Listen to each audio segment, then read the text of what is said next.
Hi, welcome back to the channel. In this episode, which is part 28, I'm going to start putting the vehicle back together again, hanging the doors, bumper, etc, etc, and doing a few other finishing off jobs. I want to start though by colour sanding the side door and the rear hatch. I'm going to start with the rear hatch. I'm only going to be colour sanding the blue, the white will just get a polish.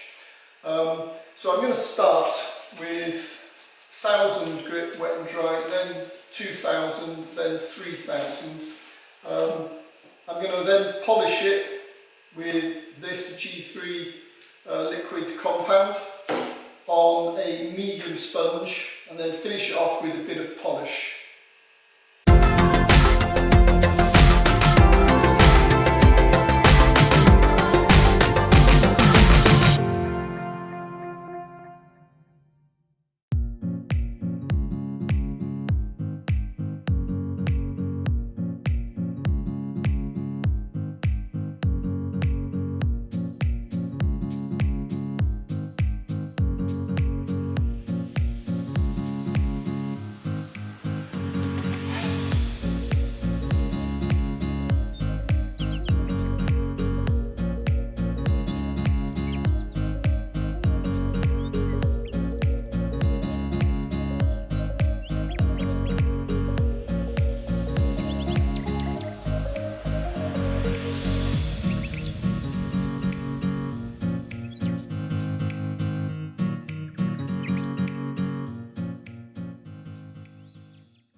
Right, well that's the wet sanding done. I've gone through 1000, 2000 and 3000. Now I'm going to polish it with the G3 compound, but I'm going to do that outside because it makes a real mess indoors.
Right, well that's the rear hatch done.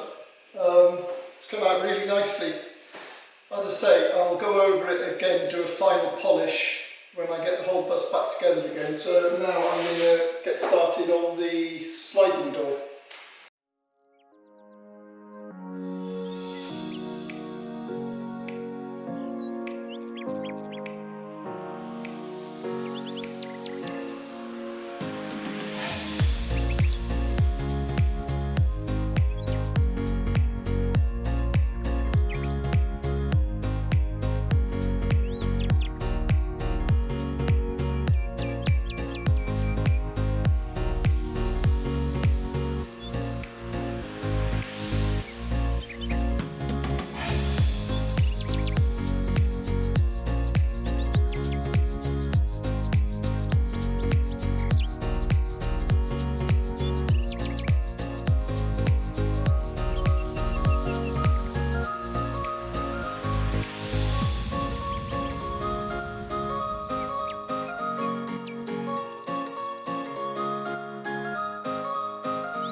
things back on.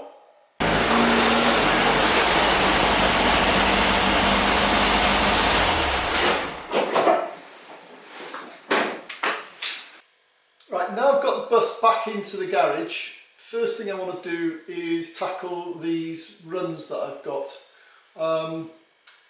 Someone has suggested on the comments on the last video about putting a thin skin of filler over them before sanding them, which sounds a bit odd, but it does work because it stops you from sanding down the areas that don't need any sanding. So you cover it with a thin layer of filler, or in this case I'm going to use dolphin glaze, and then you block sand the whole area down, and it takes the run down with the filler, and then when all the filler's gone, you know you're back down to the correct level. So the first thing I want to do is I want to tackle various areas, block sand them all down, but first get some dolphin glaze on them.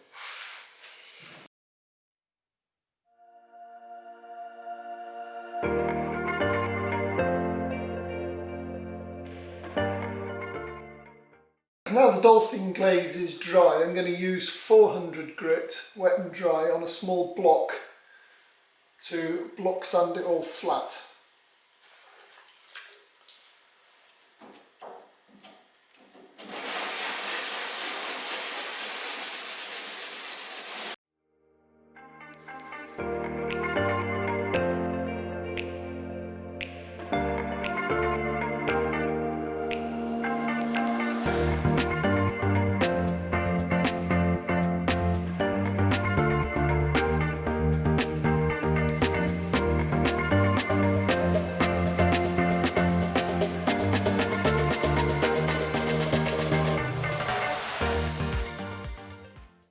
Now that I've got the worst of it off, I'm going to continue with 800 grit.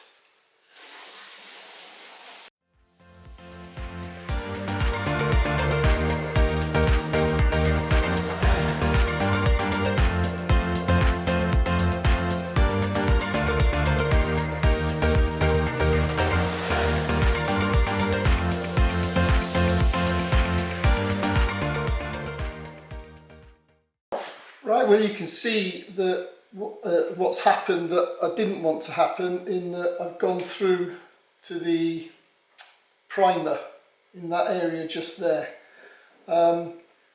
which isn't the best thing, but I do have a way of rectifying that I will show you later. But I'm going to carry on, get the rest of this out, and then when I've finished everything, I'll show you how I'm going to get rid of that.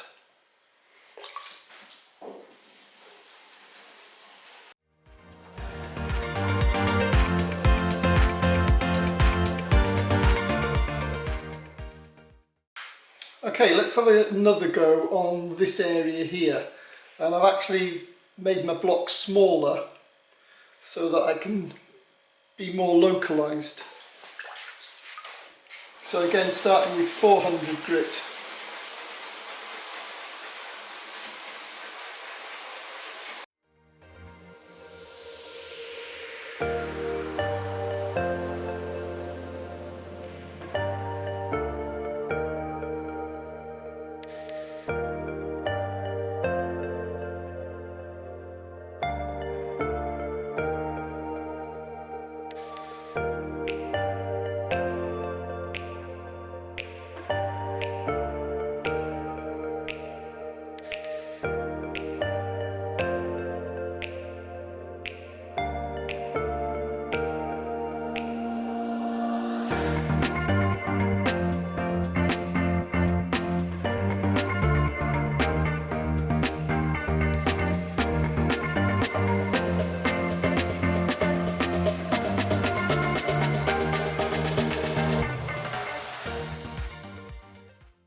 Well, as you can see, that one has turned out really nicely.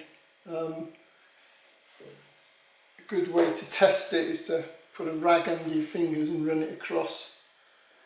because if there's any imperfection there you'll feel it through the rag, and it feels very smooth, and I haven't gone through any of the paint. So I think the trick is to use a smaller block, do much more localised sanding, and then finish it off with just the tip of your finger. Okay, well, I've managed to get all the runs out. There was one there, one there, one there, one there, one there and one there. They've all come out fine, not an issue, apart from this one. And I think I was a bit heavy-handed with it. The rubbing block was too big, and I found that you know, using a much smaller rubbing block and then finishing just with the palm of the tip of your finger with some 800 grit seems to work fine. But what I need to do now is touch this up. I mean, I'm not overly worried about this because all our vehicles, because they're hire vehicles, have to have a spare wheel, and we don't like them in the vehicle because they take up too much space. So we have them all on the front. So one of the things I've got to do is fit a spare wheel carrier on here, and the spare wheel sort of is here. So if this area here isn't perfect, it's not the end of the world because it will be covered by the spare wheel anyway. But obviously I want to get it as good as I can, and I think I've got a way, I know a way of being able to do that. So what I'm going to do is I'm going to mask this area up, scuff it, and then I'll show you how I'm going to touch it up. Right, what I'm going to be using is an airbrush, and this is an Aztec airbrush. Comes with various nozzles, tips, so I'm using the broadest one, and I'll also be using the biggest cup inside. I'll connect it up to my air supply, and with these you have a trigger on them, and when you press the trigger down it supplies air, so the further you push it down the more air you get, and as you draw it back it allows the fluid paint to come out. So you've got a lot of control over how fine a spray you can get. One of the tricky bits of using this gun is mixing the paint. So what I've been doing when I was practicing was using these little cups. So I put 4 of these cups to 1 hardener and 1 thinner into this, mix it up, and then put it in the small cup holder. So let's have a go.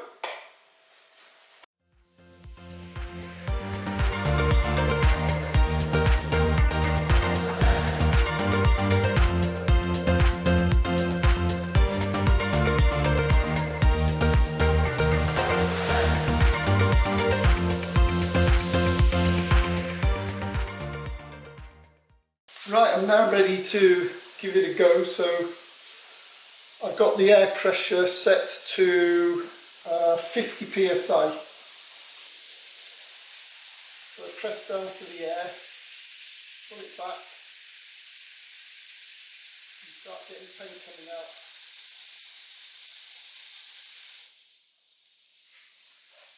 So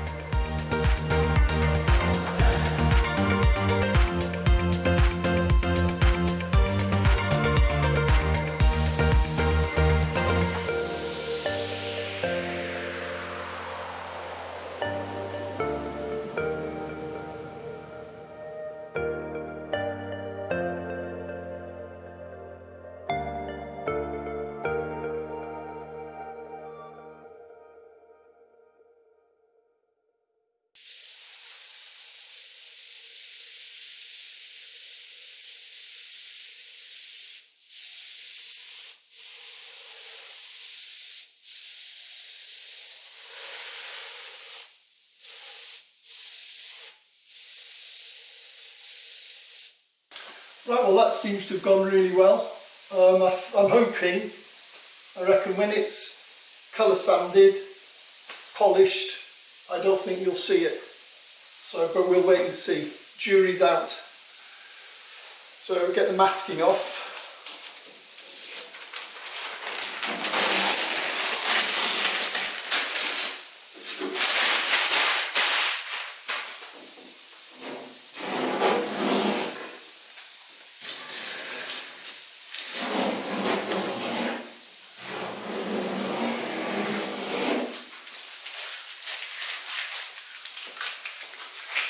And I think that's pretty good. You can hardly notice it at all. Right, while I'm waiting for that to dry so that I can colour sand the whole of the front panel, I thought I'd do something constructive and put the front bumper back on. But before I do that, I want to paint the inside of it and the front of this with wax oil to protect it.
Right, next up I want to refit these fresh air flaps, vent flaps that go in there.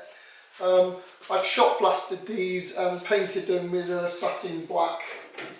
So those go on the outside, and then these attach on the inside to the heater and air vent controls.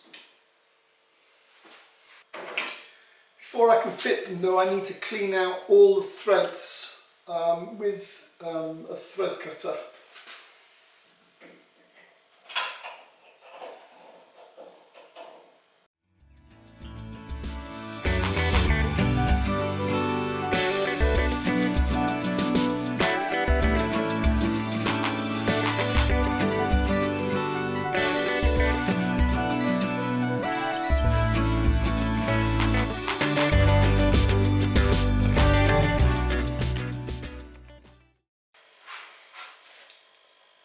We've got these little spring clips that go over the ends of the activating rods to hold them on.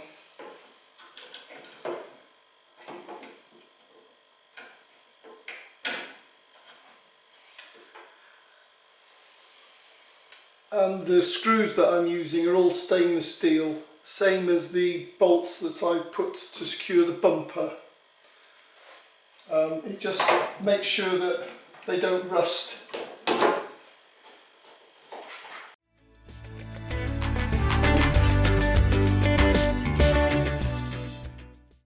Now that I've got the air flaps in place, next thing I want to fit is the front grille. It has this mesh that goes underneath, and it's attached via 6 stainless steel screws, and I've got these clips that go on there. But before I do any of that, I want to paint all the inside of this with some wax oil to protect it, because these are always a real rust area on these buses. You tend to get water congregating here and it rusts through.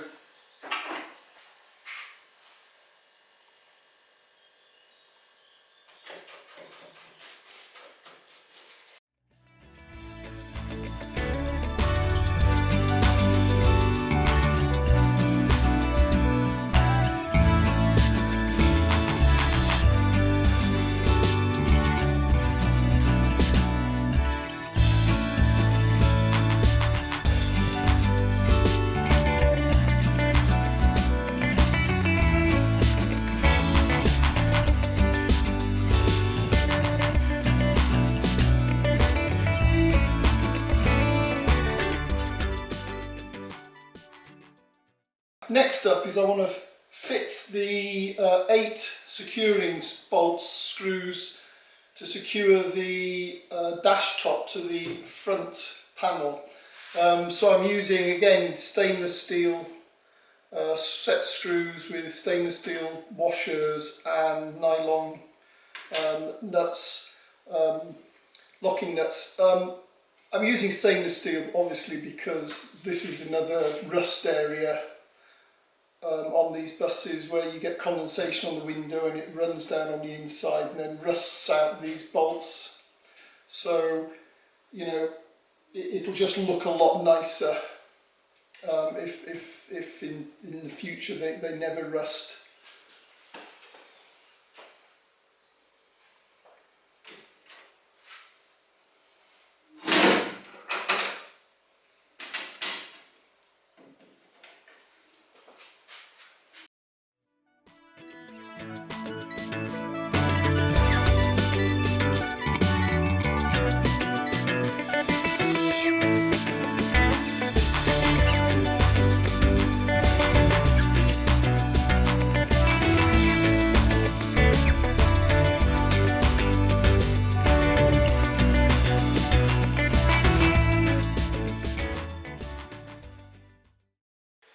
Right, the next job I want to get done is to refit the spare wheel carrier, which goes here somewhere.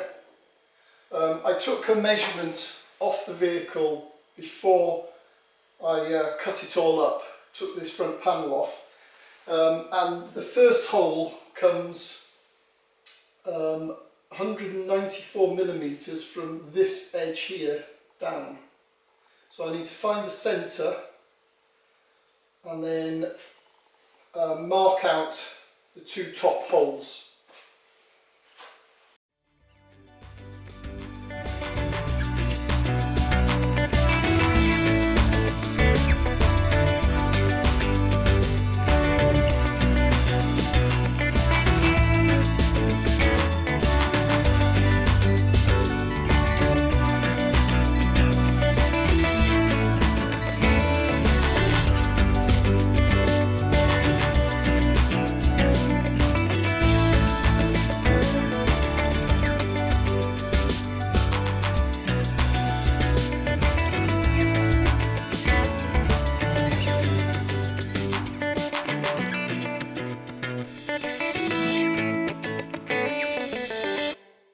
Okay, now this is dry and I've rubbed down all the runs that were in this. I'm going to wet sand it with 1000, 2000, 3000 grit and then polish it with G3 liquid compound.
Right, I've just masked the grille and the front wheel carrier off so that I don't get any polish on, and now I'm going to polish it with this G3 liquid compound and a G3 mop.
Well, I'm really happy with the way that's turned out.